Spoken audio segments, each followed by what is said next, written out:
नमस्कार दोस्तों, आप लोगों को कुछ समय से एक विशेष घटना की जानकारी आप लोगों तक मिल रही होगी।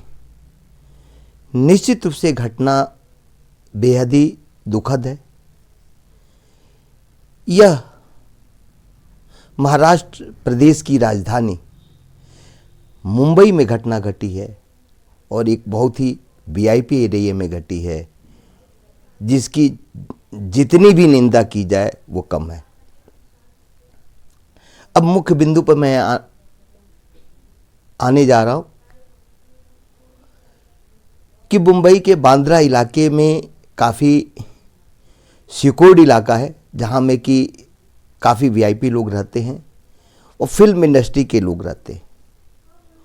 उसी में एक काफ़ी वीआईपी और राजघराने से ताल्लुक़ रखने वाले सैफ अली खान और करीना कपूर का मकान है और उस मकान में काफ़ी समय से दोनों लोग पूरे परिवार के साथ रहते हैं। और जैसा कि दिनचर्या डेली की थी, डेली जिस तरह से एक रूटीन था, सभी लोगों का रूटीन था, परिवार के सभी लोग थे और उनके यहाँ बच्चों को पालने के लिए मैं नौकरानियाँ अलग अलग बच्चों के लिए थी। तैमूर के लिए अलग था, छोटे बच्चे के लिए अलग था। और प्रतिदिन की तरह 15-16 की रात में भी बच्चों को खिलाने पिलाने के बाद उनके मेड ने उनको सुलाया। रात के 2 से 2:30 बजे के बीच एक घटना घटी और घटना मुख्य रूप से यह थी कि सैफ अली के आवास में एक अज्ञात व्यक्ति आया और उसमें सर्वप्रथम उनके छोटे बेटे को टारगेट करने की कोशिश की, जिसका विरोध छोटे बेटे की जो मेड थी, नौकरानी थी, उसने उसका विरोध किया और विरोध करने के बाद बच्चे को कवर की और जैसे कवर किया तो हमलावर उसको धमकाने लगा। तब तक दूसरे कमरे से तैमूर की भी मेड थी, वो आवाज़ सुनी तो वो भी आ गई।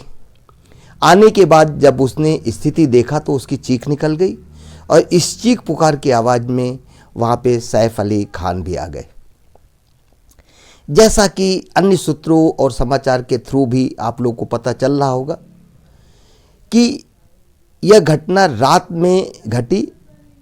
सैफ काल कुछ समझ पाते उनसे वार्ता कर रहे थे कि क्या तुम्हारा टारगेट है। इसी बीच जैसा कि कुछ जानकारी मिल रहा है कि उसने कुछ पैसे की डिमांड की। ये अभी जांच का विषय है, लेकिन इसी बीच उसने मेड और सैफ अली खान पे उसने टारगेट करके चाकुओं से हमला कर दिया, जिसमें मेड को भी चोटें आई, नौकरानी को, और साथ में सैफ अली खान को गर्दन पे, हथेलियों में तथा पीठ की रीढ़ की हड्डी पे चाकू लगे, जिसकी वजह से वह घायल हो गए। और घायल होने की अवस्था में वो कुछ समझ पाते, उनका परिवार कुछ समझ पाता, परिवार के अन्य लोग भी आ गए, अन्य नौकर भी आ गए और सभी लोग समझ पाते। तब तक वो 12वीं मंजिल उस अपार्टमेंट से वो किसी भी तरह से वो नीचे उतर आया और भागने में कामयाबी पाई और वो फरार हो गया। जब तक ये घटना घटती, अन्य लोग इकट्ठा होते। आंगन फानन में काफ़ी गहरी चोटी थी क्योंकि उसने ताबड़तोड़ हमला किया था और वो सैफ अली खान कुछ समझ पाते तब तक उनको काफ़ी गंभीर चोटें आ गई थी और इस चोट के चक्कर में वो तुरंत उनको नीचे लाया गया। उनके पास इलेक्ट्रॉनिक गाड़ियाँ थी, जिसको उस समय चलाने के लिए ड्राइवर्स या जो भी सुविधाएं नहीं रही, तो उनके मेड ने बाहर आकर के ऑटो को रुकवाया और ऑटो को रुकवा करके उसी समय उनको लीलावती, नज़दीकी उनके आवास के घर के पास है, लीलावती अस्पताल में उनको एडमिट कराया गया। एडमिट कराने के बाद जो रीढ़ की में चोट आई थी चाकू का, जिसकी वजह से वो काफ़ी गंभीर रूप से घायल थे और उनका उसी समय कुछ समय के बाद ऑपरेशन से स्टार्ट हुआ जो कई घंटों तक चला, जिसके बाद उनको आईसीयू में भर्ती किया गया।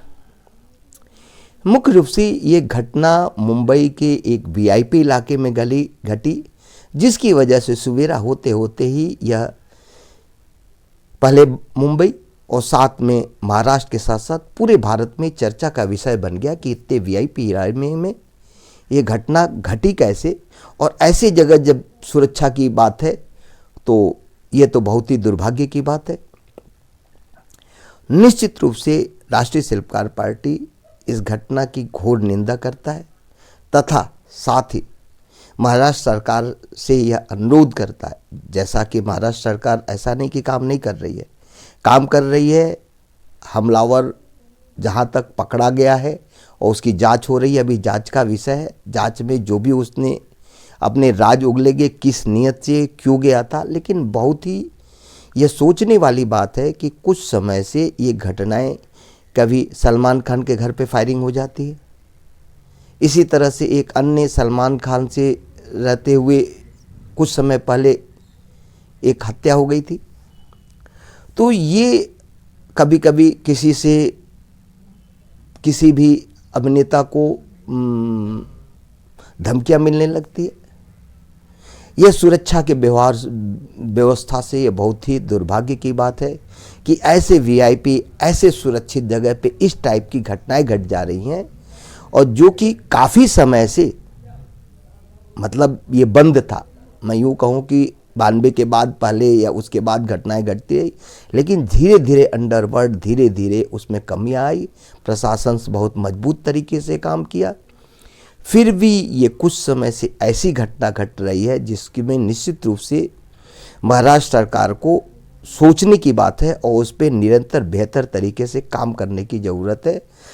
ऐसा निश्चित रूप से राष्ट्रीय शिल्पकार पार्टी चाहती है, लेकिन साथ ही साथ राष्ट्रीय शिल्पकार पार्टी यह भी करती है कि महाराष्ट्र सरकार अपने तरीके से निश्चित रूप से अच्छे तरीके से काम कर रही होगी, जैसा कि वहाँ के मुख्यमंत्री का है कि जल्द से जल्द इस घटना का पर्दाफाश पूरा किया जाएगा।